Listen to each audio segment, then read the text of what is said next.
I don't know, like Peter Noble's an experienced operator. Like he's, as you said, solely been running Bluesfest since 2009.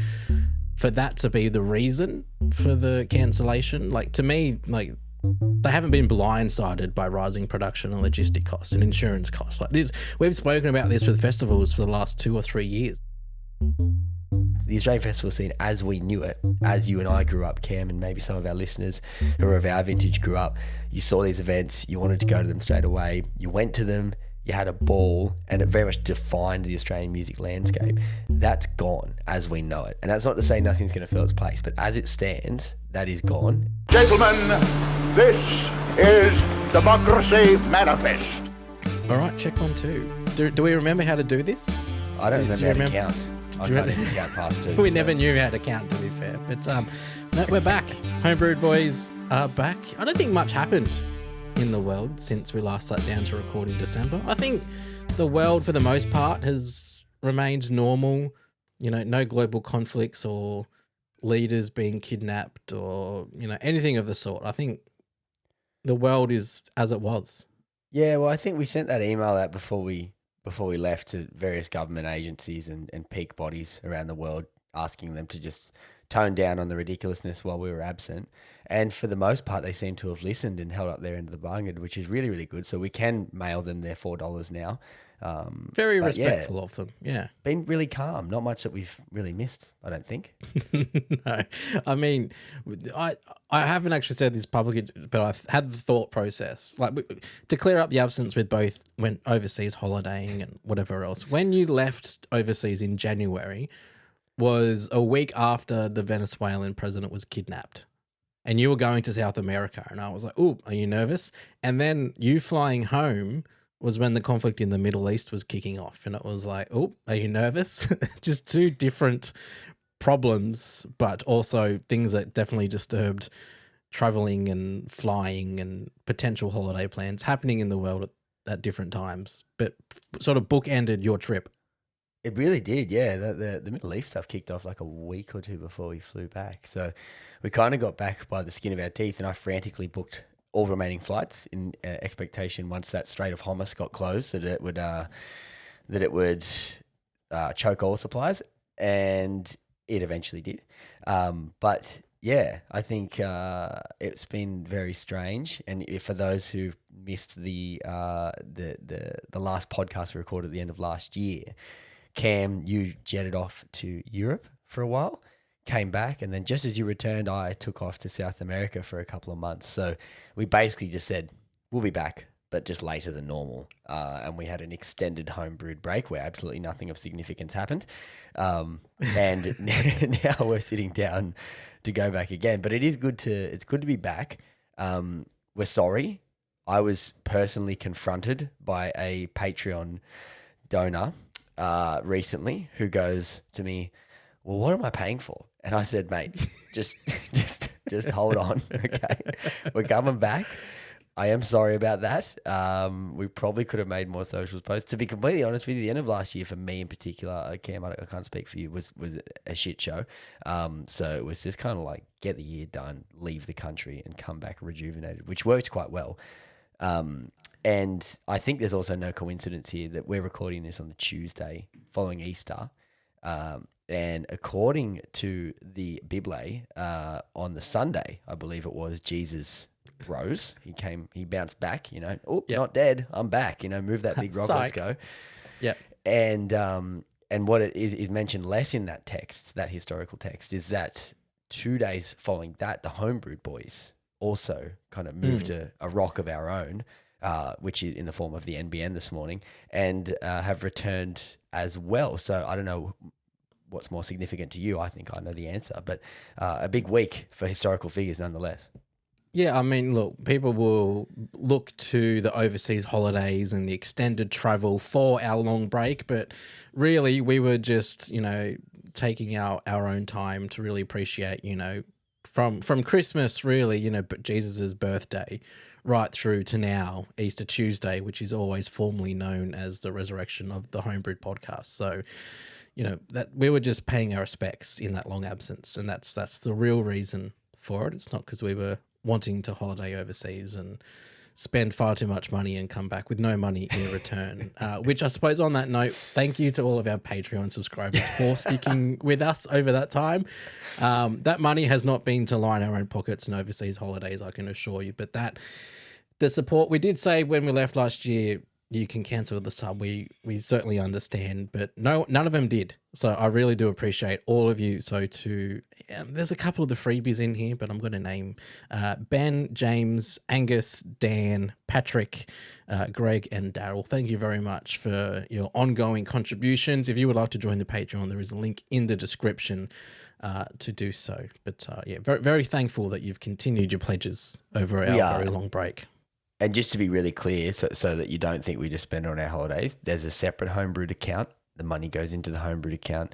The various subscriptions and software things that we pay for to make this possible come out of that account, and that money has not been touched. So don't think that we just set up a Patreon and then bounced overseas.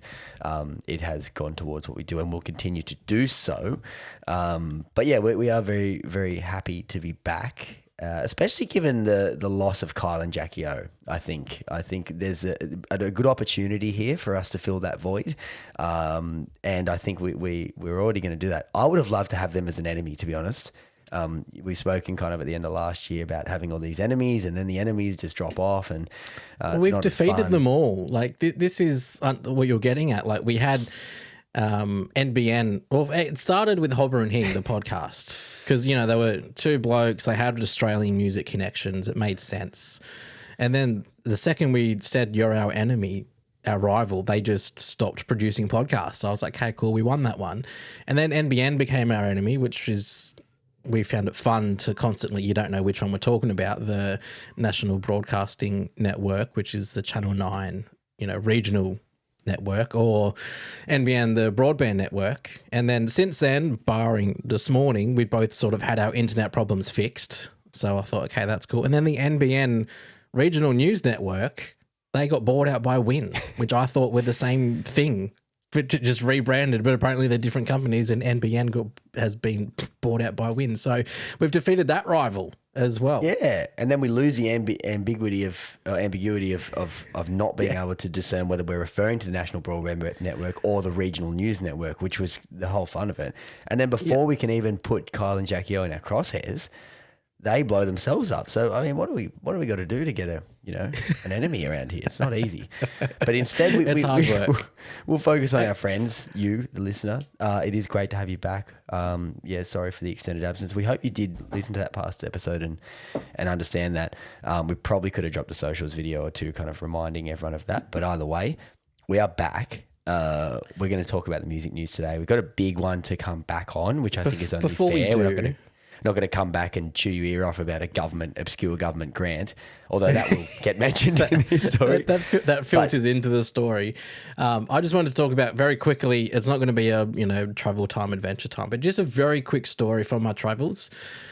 This very shirt that I'm wearing right now, which is a Moving Stills merch t-shirt. I wore this shirt on my flight overseas. So I flew from Sydney to Tokyo, then Tokyo to Paris, then Paris to Geneva, and then caught a train from Geneva into Zermatt. It was a 36-hour travel day with delays and misconnections. And anyway, that's not the point of this. The point of the story is, as I'm queuing up to board my flight in Sydney, a woman turns around and goes, "Oh, another Moving Stills fan." And she was with her daughter, who was clearly a fan of the Moving Stills. I was like, "Oh, that's fun." Like, what a coincidence, but also we're in Sydney. You potentially expected to see someone, but then they sat next to us on the flight, which is a bigger coincidence. But then I was on the flight from Tokyo to Paris, and a French dude, I'm lining up waiting to go to the toilets because there's nothing else to do on a flight. I was stretching my legs and thought you were lining up to do a wee? Here. Yeah, well done. I was. And this French guy goes, "Oh, Moving Stills." I was like, "Oh, they're a band from Australia." And he goes, "Oh yeah, love those guys." And I was like, "Oh, this is a really weird place to a flight from Tokyo to Paris." And this French guy is like, "Oh yeah, I got really into Australian music. I just fell into some algorithm and a few years ago, just really got into all these Aussie indie bands. You guys have such awesome music and musicians down there. I'm dying to get down there." And I'm like, "Fuck, can we just can you get the flight home with us, and then we can just adopt you as part of our country to champion our local music scene. But I just thought that was really cool, and I know Tom from the Steels says he occasionally listens to the pod while he's doing some gardening or something. So Tom, if you are watching or listening to this, you got a fan in Paris who really wants to see you guys. Yeah, how good.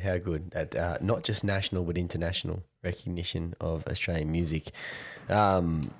I wanted to mention as well before we kick off with the story that if we can just foreshadow this year and what you can expect from us, because you're like, oh, they're gone, oh, they're back, what, same old, or who knows? We are going to be back with weekly episodes, alternating between a music news and an interview with musicians, Australian music personalities, the things you come to expect from us. That format more or less is going to stay the same. You'll see a little bit different coming from us in our online spaces, social media, and also on our blog and our website. So keep an eye out for that kind of stuff too. And also thanks to aforementioned Patreon money, we have some more exciting things that we are working on in the background that will definitely be meeting your eyes and ears this year. So a lot to look forward to. But yeah, the same old things that you hopefully loved about us will continue with some minor performance enhancing additions, more so in the online space. And also actually the big one being we are going video only, not video only, video as well instead of audio only as well. So you may be watching this on YouTube, but you can also listen as you have previously completely normally as well. We're just opening up that other avenue for people to connect with us there. Absolutely. And a big thanks as well. We have a sponsor as well at the moment. Sonora Studios have jumped on board as a sponsor of this podcast. So a big shout out to Jack Negro and his whole team at Sonora Studios. They've been booking out quite a lot with, musicians coming through. He's got a whole bunch of new producers and engineers working at the studios as well, a couple of which you may be hearing from in an interview in a month or so's time, potentially. A couple of big names, a couple of big local producers and engineers sort of doing a bit of work at Sonora. But yeah, just big shout out to Jack and Sonora for sponsoring our podcast. Yes, of course, if you've seen some of our clips and listened to previously, we do record some of our episodes out of Sonora. Jack's always been a great supporter of ours. He has a great space in Tuggerah if you are looking to record your own music, or if you're a producer looking for a space where you can work from. And anyone who knows Jack knows he's the loveliest bloke, very approachable, great for a chat, and is always open to working out whatever arrangements you may or may not desire for your recording needs. So check out Sonora Studios if you are interested. But let's get into it, eh? We said we'd come back with a bit of a banger, and it was handed to us on, disappointingly, I don't want to speak of this super positively, but disappointingly it was handed to us on a platter with the cancellation of Bluesfest announced, rumoured, and then announced kind of midway through March. Only 3 weeks out from it going ahead up in Byron Bay. So there's a stack to unpack here, and a stack that's come out subsequently that goes beyond just the cancellation of this particular event. And we thought we'll come back, we'll chew the fat on this one, because we've spoken about Bluesfest a lot over the last few years for different reasons. But the kind of headline being there that it was cancelled 3 weeks out from going ahead. Organisers said rising production, logistics, insurance, and touring costs combined with softer ticket demand and international uncertainties were the reason for the cancellation. Not only was the event cancelled, but two companies that administer the event, operated and owned by Peter Noble, have gone into liquidation too. So it's not like, hey, we'll see you next year. The conditions aren't right at the moment. It was, we're gone, I'm liquidating, I'm out of here, on the part of Peter Noble, who's been running the event solely since around 2009. Yeah, on the reason for rising production, logistic, insurance and touring costs, softer ticket demand, international uncertainties, that's not new information. Like, that's been the case since the pandemic and since the world started to sort of open up again sort of 4-5 years ago. Like, I don't know, like Peter Noble's an experienced operator. Like, he's, as you said, solely been running Bluesfest since 2009. Not solely running, he's the owner solely since 2009. Obviously, he has a team of people working around him. But the point I'm making is he's experienced, he's not naive. For that to be the reason for the cancellation? Like, to me, like, they haven't been blindsided by rising production and logistic costs and insurance costs. Like this, we've spoken about this with festivals for the last 2 or 3 years. Like it's been an ongoing issue. They had to have been aware of that heading into this festival, which, as you said, they cancelled, only a few weeks ago. The festival was meant to actually take place over the Easter long weekend, just the weekend just gone. Yeah, absolutely. I think, yeah, as you say, if we could wind it back, there's a lot of important context here that's kind of led to this or preceded this. When you speak of insurance, we know that when COVID rolled around, Bluesfest was one of, if not the only festival that was actually insured for infectious diseases, which meant that at least for the 2020 event, it was able to be paid out for the money that would have inevitably been or otherwise been lost in staging that event. And that was because of a gastro bug though as well. They got quite lucky, if you will, with that. Incredibly so. No one knew really that COVID was going to be what it was. In fact, it probably wasn't even a thing when they took out the insurance policy. It was just because, there was a gastro bug and they thought, we better protect ourselves from infectious diseases. Got covered because of COVID, cancelling the event. And we're probably the only festival to ever get an insurance payout because of COVID, because it was very quickly redlined that you would not get any insurance payout as a result of COVID. But it's not like they foresaw it. It was just, a little bit of luck. Yes, it was. And I think it was the following year, so 2021 event, either 2021 or 2022, COVID is ongoing. The event's ready to go ahead. Things have been worked out. We had whatever restrictions in place at the time. And there was one case of COVID detected in the wider Byron Shire region. And that was detected I think the case was detected 3 days out from the event happening. And then one night out from the beginning, when people had already gone in to camp, set up, ready to go, the festival was cancelled by the New South Wales government at the time, which drew a lot of criticism because of the timing and the fact that it was just one case. I mean, obviously we didn't know then what we know now. So, not going to argue about the merits of that decision, but it was undoubtedly a massive kick in the guts for the festival. As far as insurance goes, for that kind of cancellation, I'm not 100% what happened. I believe they would have got some sort of support, whether they, recoup the losses entirely, we're not sure. Following on from that, went ahead in 2023 and in 2024 as well. But at the end of the 2024 event, amidst a festival scene that was, if regular listeners to our show would know, was going through a lot and continues to do so, Peter Noble, the organizer, stepped out and said, next year, 2025 is going to be the last ever Bluesfest. Like, I've had my fun. It's not going to work. I believe the quote was, as much as it pains me to say this, it's time to close this chapter. As I said earlier this year, Bluesfest 2024, next year's festival will be happening, and it definitely is, but it will be our last. That was in a press release in August of 2024. That undoubtedly drew a lot of people to, mourn the eventual loss of one of Australia's biggest ever festivals and longest running festivals, but also buy a lot of tickets to the 2025 event. And Cam, at the time when we were covering this on the music news, I remember we were kind of sitting there and musing. Peter Noble, he's been around in the Australian festival scene for a very long time, and in the music industry for a very long time. Was this a play at the government? Was this a kind of dangling of the event and saying, because he previously threatened to take it into state after he wasn't getting, fair government treatment, which we kind of agreed with his position, he wasn't getting fair government treatment. But was it a play to say, I'm getting rid of this event, a huge financial contributor to New South Wales economy and specifically the Byron region, unless you step up and introduce some kind of support for events like mine? Yeah, that was certainly one element to it, was trying to dangle the carrot, if you will, of look at all this money that this festival generates for the state. This will be going away unless, the government can contribute in some way. And on that being the last ever festival, we also hypothesized at the time that, well, if it, when it eventually returns, it was all eyes went back to, well, hang on, was this just a marketing ploy to say it was a last, a big closing down sale? And, oh, by the way, ticket sales went really well, so we're not actually closing down. And the public are like, well, we only bought tickets because we thought I was going to be a part of history in attending the last ever festival. You know, I think a lot of ticket holders felt a bit blindsided by the fact that it wasn't actually the last ever. And, people were saying maybe it is just a marketing ploy to try and sell more tickets because, as we know, ticket sales for festivals are dwindling. And, that was one of the reasons given why the festival was cancelled last weekend.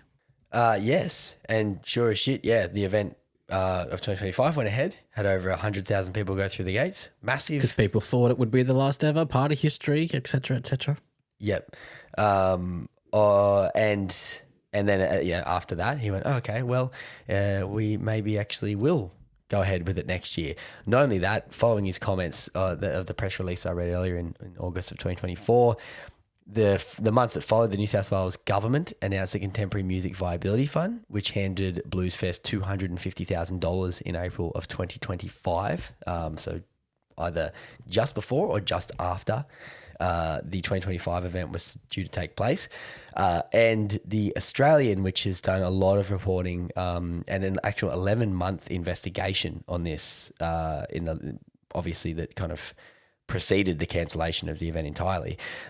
It's reported that a combined $722,000 in funding was given by 3 separate New South Wales government departments in the past 12 months. So whichever way you look at it, from all fronts, that play worked. And I believe there was a quote from Peter Noble at the time, which was effectively saying, and some people have described it as gaslighting. Who knows what his intentions were at the time? But there was a quote basically him saying we needed to get people to buy tickets. Things have changed. We had to change something in order to increase the demand.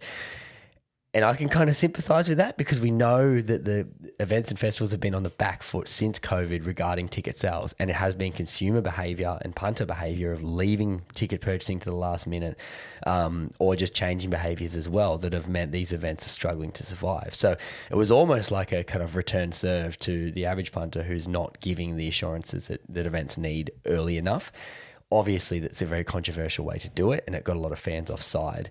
But you combine that, it's the last event sold a stack more tickets. Also, the threat of that event leaving obviously wasn't the only factor that resulted in the New South Wales government developing these funds and these support models for festivals, but I'm sure it played a role in them actually receiving funding.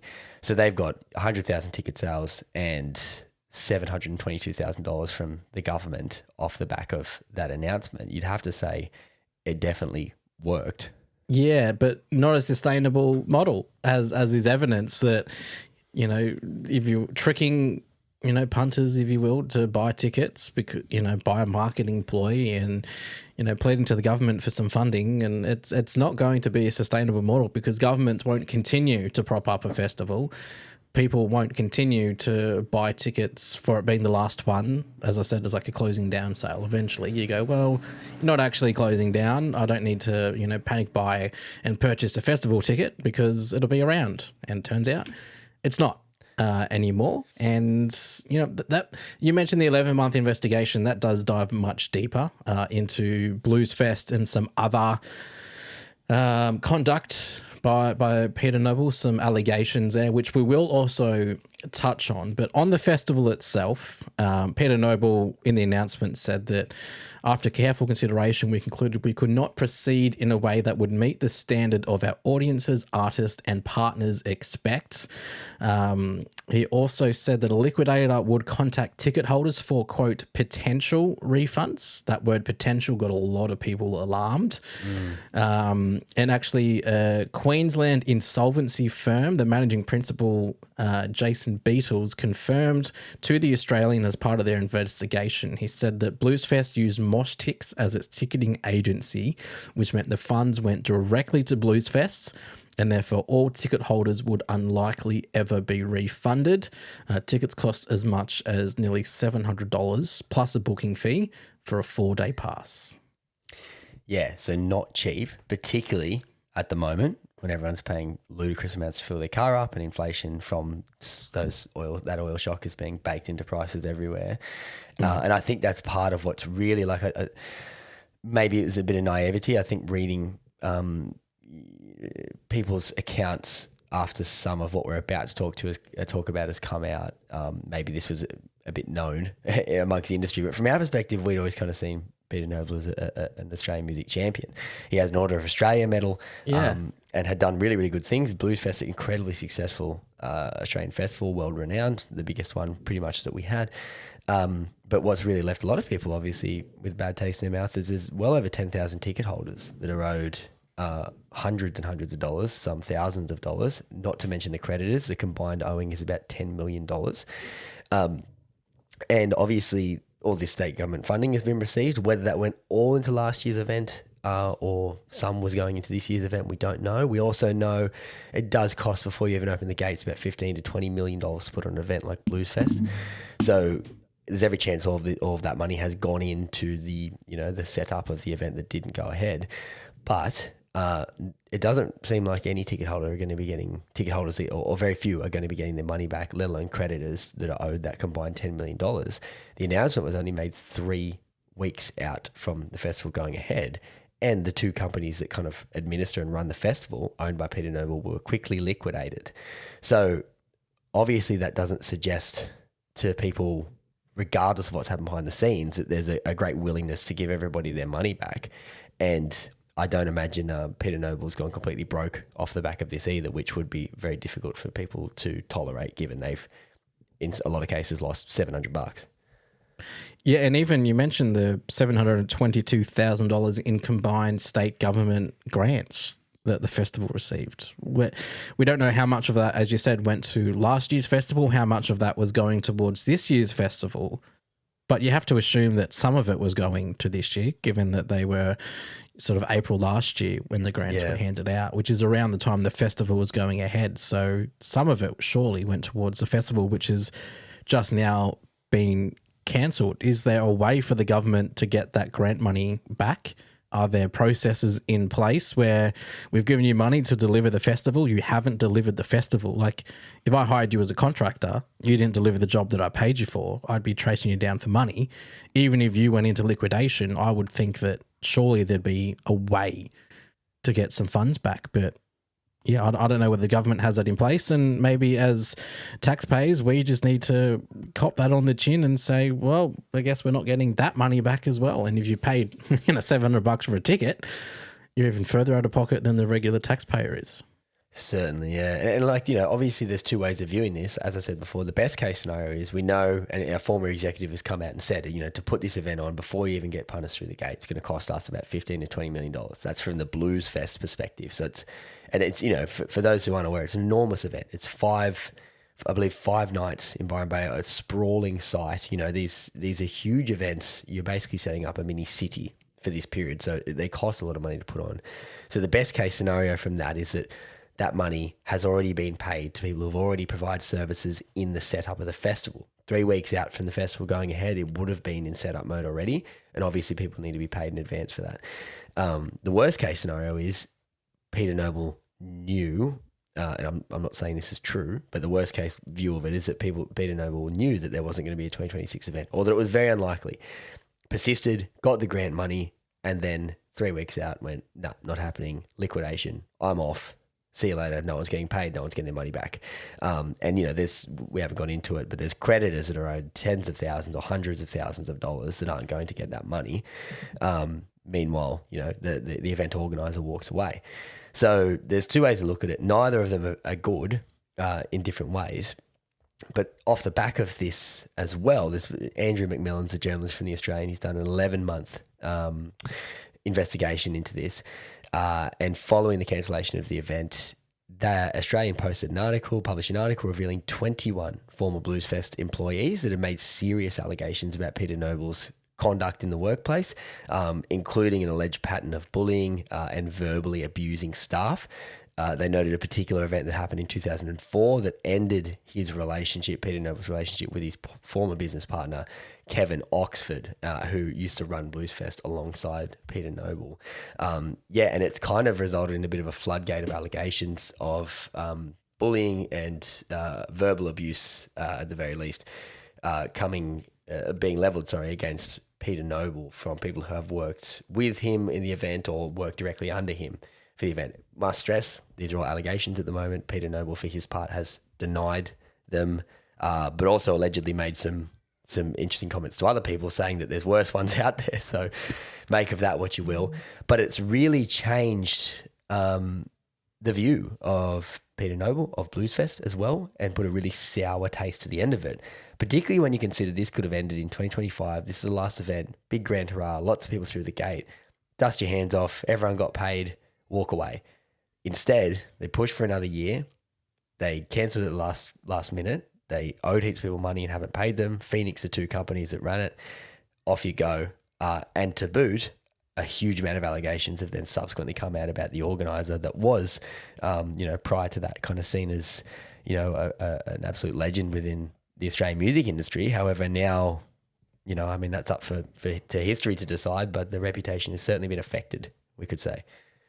Yeah, and even, the flow and effects that this will have for other music festivals as well, even that ones that have zero connection to Bluesfest and Peter Noble. Like I saw a lot of people commenting saying, I'll now really, be hesitant to buy music festival tickets because not only has it not gone ahead, but there is now a very strong chance that we won't be getting a refund.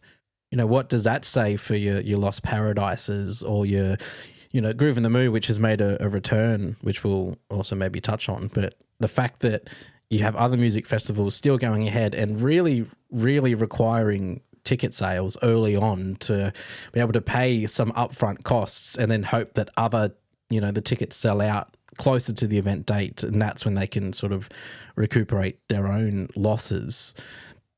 The fact that punters are now really hesitant to buy any tickets for festivals out of the fear of it being cancelled and not getting a refund, that flow-on effect is going to be really felt, and not just for festivals, but for live music in general. Yeah, absolutely. I think that's a really good point. And another way, when you look at how this could have ended last year, that's not going to have an effect. But now the way this has ended this year, now you've got punters looking down the line at their next event with shattered confidence that this event's going to go ahead. Not only that it's going to go ahead, but that they're going to get their money back if it doesn't go ahead.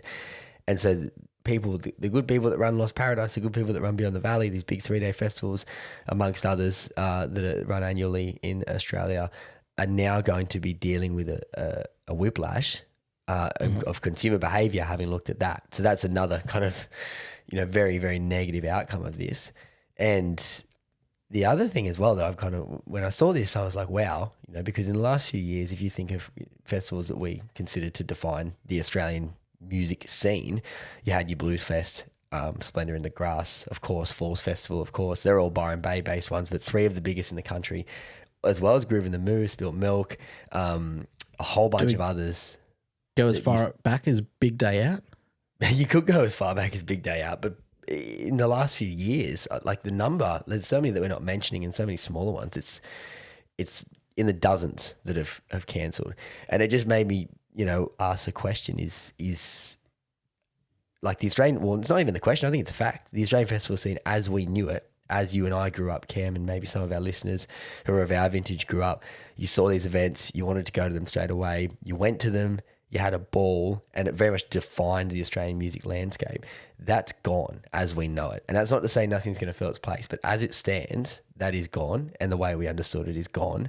And we're in a period now where the transition is on. And I think that's, undoubtedly it's going to lead to great new events happening in different formats. But it is, I feel like this Bluesfest one really does hit the nail, the last nail in the coffin of that way of understanding Australian festivals. I think that's kind of over.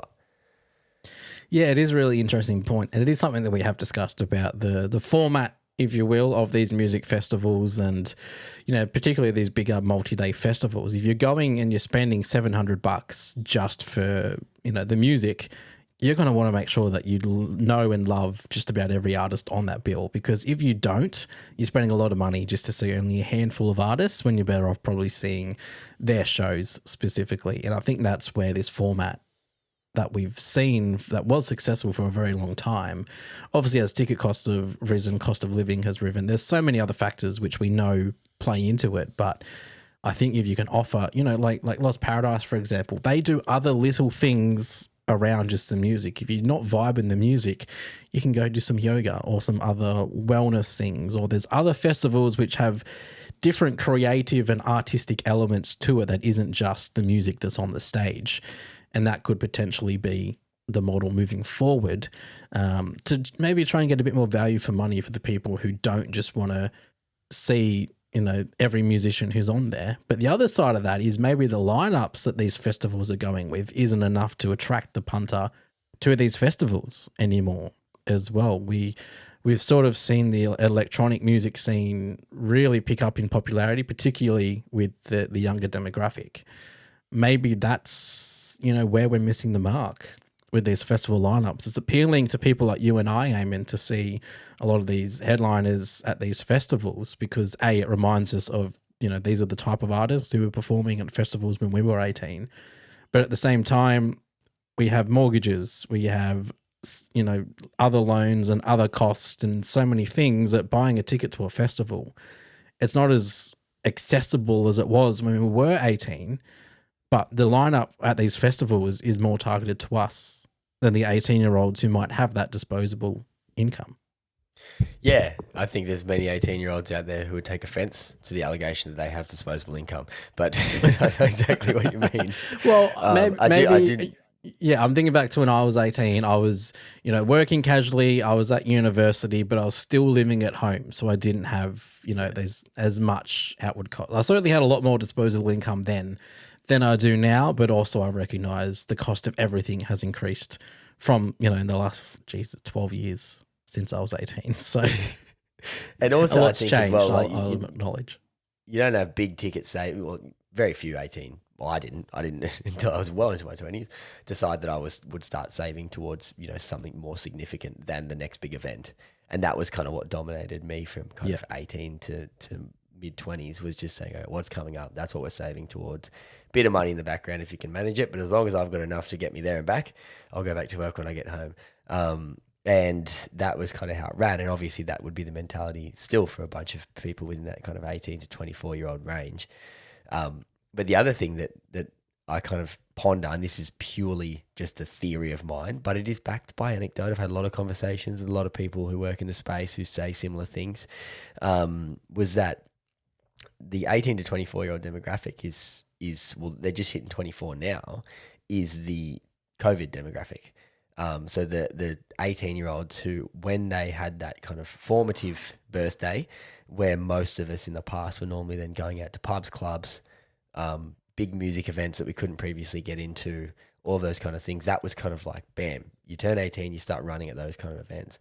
We went through three years is the lowest estimate, but if you consider the kind of blowback effect and the, the lockouts and all the impact that had with venues closing, festivals closing, you got 5+ years. It's still kind of ongoing of habits not being formed by this generation. And I think this might partially explain what we're seeing, is that whole young generation isn't in the habit, and it isn't natural for them to be jumping out and going to events like this because they couldn't. In that kind of formative moment, they weren't able to do that. So they started doing other stuff. Their habits changed.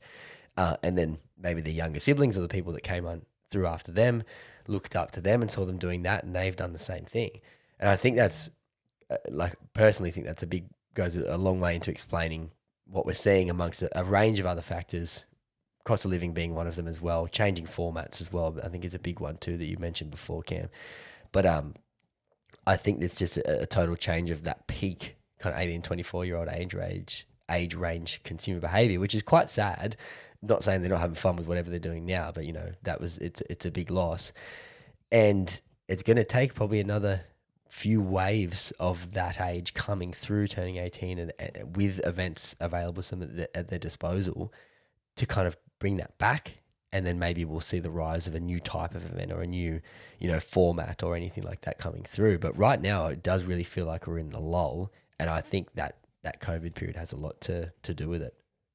Definitely. And I also go back to something that when we spoke to Adam Spencer on the pod, God, that was what, 2022, 2021? It was somewhat COVID era, but we were out of it, but it wasn't long gone out of it, I don't think.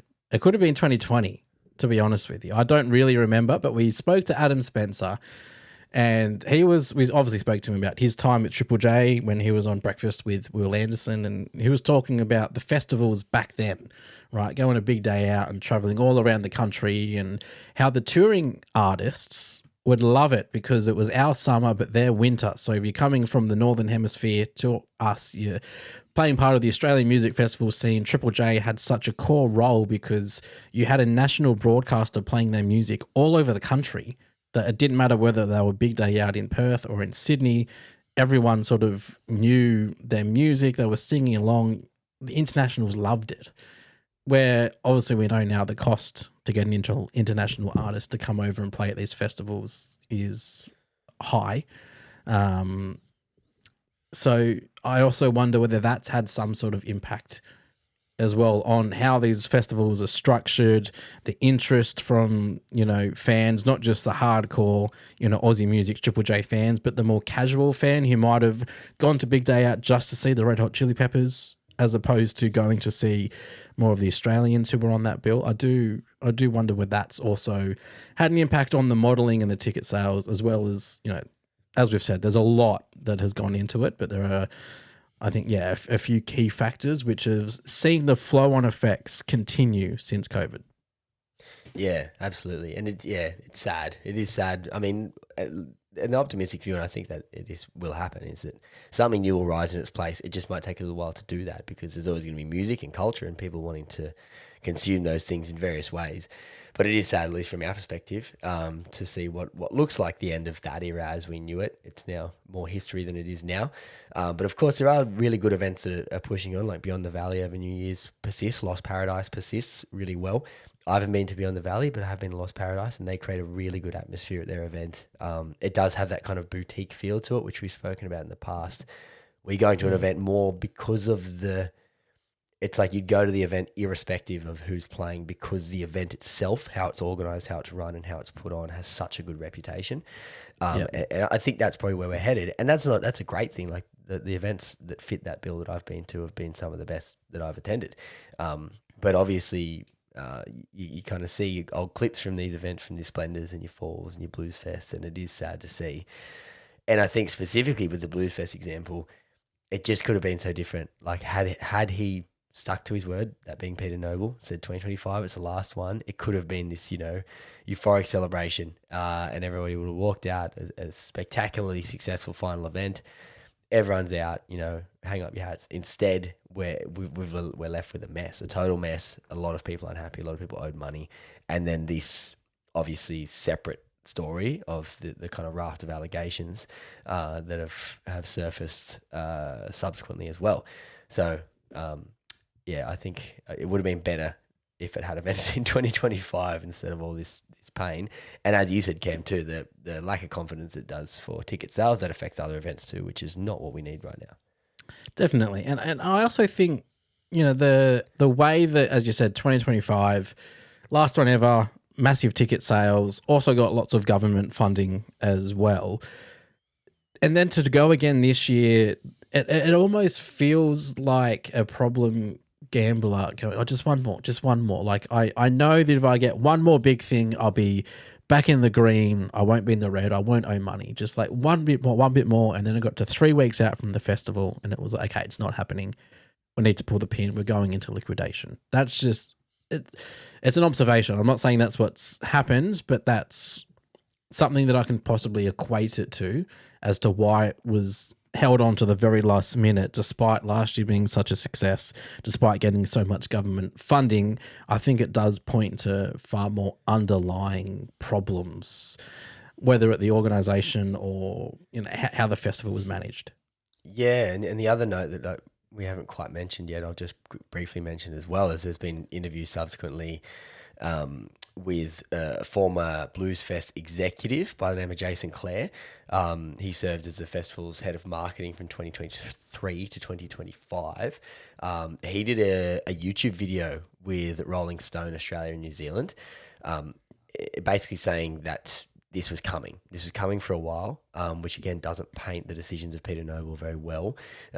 He said it wasn't, quote, it wasn't one bad decision. It was a multi-year deficit, a broken trust loop, and an unviable pricing model colliding in a fragile live music economy. He said cracks had been forming well before the cancellation, particularly around communication with staff and audiences. He was not a fan of the decision to label 2025 as the final, and the confusion that it kind of led to once everyone found out that it wasn't, in fact, the final event. So him saying he wasn't on board with 2025 being announced as the final. No, obviously the bait and switch, I think. Yeah, like the bait and switch that had it been the final, I think he would have been fine with it, but the fact that it wasn't. That's what I mean. I think that shows that there was always a feeling inside that we will go again next year. We just need to advertise this year as the last and final to get the ticket sales. That's what that says to me. Yeah, yeah. So knowing that this was, and you know, Cam, I think we were speaking about this off air, or I might have been on air, I can't remember. But, you know, you were saying Peter Noble, he's a shrewd operator. He knows what he's doing. He's been around a very, very long time. You can't tell me that the writing hadn't been on the wall, or there wasn't these kind of structural issues or this funding issue that was obvious in the previous event, that it all just kind of went to shit really quickly just for this event. And so when you stack all this up, you know, and you've got all these people, tens of thousands out of pocket, ranging from $700 to hundreds of thousands of dollars, and you're thinking, well, could this have been avoided? Absolutely, it could have been avoided, and it should have been avoided. And I'd say, you know, people knew better. And still, obviously, the decision was made. So, yeah, a sad end all round. Very, very disappointing, particularly for those who are out of pocket, but just disappointing way for an event of Bluesfest's scale and magnitude to call time. Yeah, most definitely. We did mention Groovin making a bit of a comeback. Not in the same fashion as what they were before they left. You might remember it was sort of a multi-city regional festival. Canberra and Maitland are sort of the two that were closest to us on the Central Coast. But they are coming back in May, specifically Saturday the 9th of May. They will be in Lismore. And it'll be featuring Baker Boy, Denzel Curry, Dope Lemon, Matt Corby, Nina Geraci, the Terrys, the Chats, Tones and I. Really big lineup. We sort of touched on the festivals in terms of lineups in the appeal. I do wonder how this will go, but I also think Groovin, it has a special place for a lot of people in their hearts. I think that could play into it a little bit. But again, perhaps not a sustainable method to be tugging on the heartstrings of people to try and get some ticket sales. So I'll be very curious, obviously, how this event goes ahead, and then, you know, what the future might look like for Groovin the Moo. Yeah, good to see it back, absolutely. And we saw, I might have done a disservice, Spilt Milk. Spilt Milk's in Canberra. Spilt Milk did come back, sorry. I think I said Spilt Milk cancelled before. I was talking about the one in Newcastle, which I went to a couple of times. I can't remember the name of it. My apologies. But it's good to see an event like Groovin the Moo come back in that form. But as you said, Cam, it might be quite tenuous in its return, relying on government funding. It's going to a different regional area. So obviously you're going to get people going to that because it's never been there. Maybe they can find a model where they just bounce from regional area to regional area and rely on that kind of novel factor to get those good ticket sales, and I really hope that they can, because that's got a really good special place in a lot of punters' hearts too. But yeah, that could work, I think, because if you have the name already, Groovin the Moo is already such a big name for Australian music festivals. If you just pick a regional area every year to bounce around, like you say, like they're in Lismore this year. I don't know for a fact, but I'm assuming it's to try and help the town sort of rebuild a bit from all the natural disasters that they've had, you know, over the last few years, you know, flooding in particular. I imagine that might play a part in it. But yeah, whether they pick a regional town to try and bring some live music to an area that doesn't necessarily get it all the time, maybe that is a method that works for them. You know, and then, I don't know, I sort of look, you know, to the festivals that we have on the Central Coast, and the Rolling Sets Festival at the entrance was really well adopted by coasties because we don't have a festival like that. Like, we've never really had it. We've now had it for a few years in a row, and ticket sales have always been quite strong. I wonder if that was, I suppose initial fears might have been it's a novelty, to the area. But now that, this year will be the fourth iteration of the festival on the coast. If ticket sales are strong, then you can maybe say, well, there's a culture here for that festival. It almost has an identity on the coast now, despite it not necessarily, rolling sets. The idea was that it's in a different city. And last year we did see it expand to not just at the entrance as well, but it was up at Tweed Heads. So maybe, I don't know, Groovin can either find an identity in a town, or maybe it is more of a rolling thing. I'm not too sure. Yeah, we'll wait and see. And like whatever model works, and that probably reflects changing behaviour too. So we wish them all the best. Just to correct myself, the festival I was referring to in Newcastle earlier, not Spilt Milk. Spilt Milk did get cancelled briefly, but they came back, which was great to see because that's a really good festival. That is one that I was thinking of. So apologies for the confusion there. But yeah, that was the meaty one that we wanted to come back to you with. It's far from over too. There's a lot of stories emerging about how artists specifically are feeling about the cancellation, and there's no doubt going to be some pretty significant payment disputes going on there. So if news emerges that is worthy, we will bring it to you on the music news, but that's your update. And we'd love to know how you feel as well. Connect with us on our social media. We're on Instagram at Homebrewed Media. We're on all the social medias at Homebrewed Media. You can always send us a message, get in touch that way. We would love to hear what you're thinking, particularly if you're in that 18 to 24-year-old demographic. Like, what do you want? What are you thinking? What's your vibe? Is it money? Is it you're not into what's being offered? Is it a combination? We'd love to know exactly what's going on.